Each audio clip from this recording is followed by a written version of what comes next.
for that. And now the Bible has the answer. The questions are yours. I go to the Bible, God's holy word, to find answers. We have good questions today.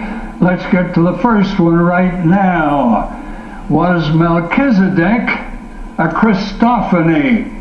Well, for those of you who are wondering, a Christophany is a pre-incarnation appearance of Jesus Christ on this earth. People have been debating this question for centuries. We are told in Hebrews chapter 7 that Melchizedek had neither beginning of days nor end of life.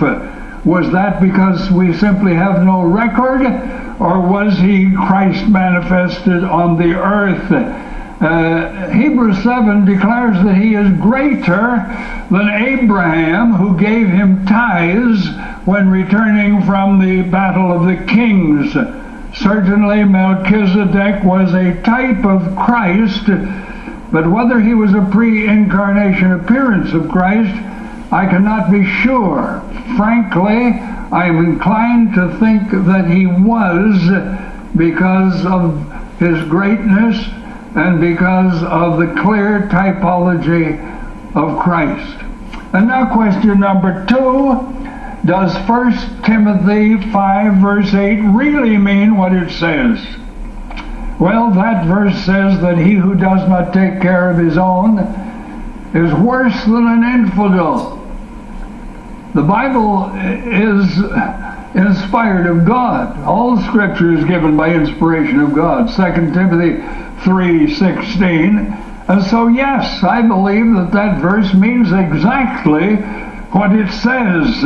The person who refuses to provide for his family is worse than an infidel. He may make loud claims to be a saved person, but he is a hypocrite. The love of God has not been shed abroad in his heart. The bottom line is that you cannot be right with God and wrong with people. If you shut people out, then the Bible is very clear. God will shut us out. And that's why Jesus taught us to pray, forgive us our debts as we forgive our debtors.